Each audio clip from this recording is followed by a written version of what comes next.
with my message. I'm speaking the truth without apology. It is time that government starts working for the people and not the other way around. When you just love people and you have a common sense conservative message, people understand and appreciate taking a stand for the country that's made this possible. I think Americans are ready for Joe Biden to leave the White House. I have the ability to serve 2 terms and won't be a lame duck president on day 1.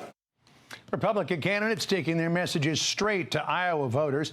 The latest Fox News poll shows former President Trump still the clear frontrunner, but Governor DeSantis has lost some ground, and Vivek Ramaswamy nearly doubled his support from June. A new op-ed suggesting that there may be too many contenders. Quote, the only way to give Donald Trump a real challenge is to consolidate the field early. So far, 5 candidates have met all the criteria to qualify, with a couple left just to sign the pledge. Karl Rove saying this. These things have a way of playing out. But what it really says is the debates on August 23rd and September 27th are going to be very important to the Republican contest, because they're going to be the way that people get to know these candidates, particularly if Donald Trump doesn't participate. It's a way for them to get to know the alternatives and to make judgments about who they like. Matt Mowers, the president of Valcour and a former Republican congressional candidate in New Hampshire, is with us, along with Jonathan Kott, former senior advisor to Senator Joe Manchin. Matt, let's start with you, because this debate next Wednesday, as we've been promoting, is going to be a first chance for these candidates to make a first impression. And then what they'll be looking to do is make the public look at them, or at least try to, as a viable alternative to former President Trump. Who's got the best chance, in your estimation, of doing that? Well, look, I'm going to be in that audience on Wednesday and look forward to seeing, hopefully, it looks like now 9 candidates potentially joining. Francis Suarez just says earlier this morning that he qualified. But look, if President Trump shows up, there's going to be a few matchups everyone's going to be looking towards. One is, of course, between Ron DeSantis and Donald Trump. The other is between Chris Christie and Donald Trump, 2 people who know each other very well, very personally acrimonious between the two. And then you're going to be looking to see who else is able to get their message out there. You have some unknown candidates, really. Doug Burgum, who's going to be on the debate stage, potentially Francis Suarez, who this is their first chance to talk to millions of Americans and millions of Republicans about who they are, why they're running, their vision. You know, in New Hampshire, where I'm from, we're fortunate and lucky to be able to get to know the candidates up close and personal, one-on-one. This is America's chance to do the same. Yeah, I mean, it's advantageous financially to be able to do that in a state like either New Hampshire or Iowa. I want to jump to this poll here, Jonathan, and ask you about this, because President Biden, running as an incumbent, suddenly finds himself in potentially some trouble here. Because take a look at the number of Republican candidates who are nipping at his heels. I mean, Donald Trump, of course, is in the lead, but DeSantis is right behind him. Vivek Ramaswamy is only 5 points behind him. Or 6 points behind him, I guess. Does that potentially spell trouble for Biden next year? No, I don't think so. I think we're a divided country. I think no matter who the Democrat or Republican nominee is, you would have about 42% on each side saying they were going to vote for them no matter what. I think what will happen is you're going to have a very contentious primary play out. I think it's going to be just like 2016 all over again. Donald Trump will be the nominee. There'll be a bunch of people who stay on till the end. I think the problem with that is it's hard to tell one candidate, hey, you should drop out because this other candidate has a better shot of being the alternative to beating Donald Trump, even though you think you are.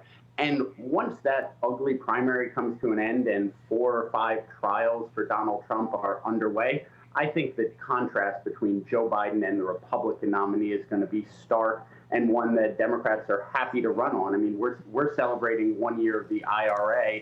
We're going to be having tons of groundbreakings between now and Election Day on new projects, new jobs being started because of his legislation. So I think this is just, early out polling that usually is a snapshot of how people feel that day, but I wouldn't be worried about this come next November. Although, depending on where the special counsel investigation goes, President Biden may have a few issues of his own to deal with. I want to ask you about Vivek Ramaswamy again, Matt, because he had a moment at the Iowa State Fair that went viral when a person who described themselves as pansexual came up and asked him a question. And rather than getting into an argument, as we see so many times in the campaign trail, the two of them had a reasoned discussion, even shook hands at the end and parted ways quite amicably. Vivek was on our program, America Reports, yesterday, and I asked him about it. Here's what he said. I believe we have perhaps our last best opportunity to reunite this nation. That's what I care about above all else. And I'm going to do it by reviving those ideals that set our country into motion 250 years ago. Our diversity is not our strength. Our strength, John, is what unites us across our diversity. E pluribus unum. From many, one. That's what I'm running to revive. You know, some people say based on that, he's got a real chance for a breakout moment next Wednesday, because that is a message that appeals not just to conservatives, but to independent voters as well. Yeah, and look, Vivek Ramaswamy is a talented person. He happens to be a friend. And I'll tell you, he is working it on the ground as hard, if not harder, than almost any other candidate. And it's those moments, those interactions with voters, which is why it's way too early for people to talk about winnowing the field. Those are the campaign moments that are going to allow candidates to actually connect with voters one-on-one, get their stories across. And you see, actually, it's the candidates who are working the hardest on the ground often, whether it's Vivek Ramaswamy in Iowa, who's rising right now, Chris Christie in New Hampshire, who's now in second place in New Hampshire, Tim Scott, Nikki Haley, both rising a little bit in early states. Those are the candidates, and those are the places where they're actually gaining traction because of moments like that. By the way, Iowa and New Hampshire has a history of humbling frontrunners. It's happened many times before, and I think we may see it again here come January. Hey, John, I want to ask you about this real quick, because yesterday we had a leaked debate memo from folks associated with the Ron DeSantis super PAC Never Back Down, suggesting that what DeSantis has to do in the debate is to support Trump and take a sledgehammer to Vivek Ramaswamy. Is this just the folks who are associated with that super PAC and the organization behind it playing a little CYA here to say to Ron DeSantis, if you fall flat, don't blame us, we told you what to do? I think Ron DeSantis' worst day was the day he announced, and it's gotten worse every day after that for him.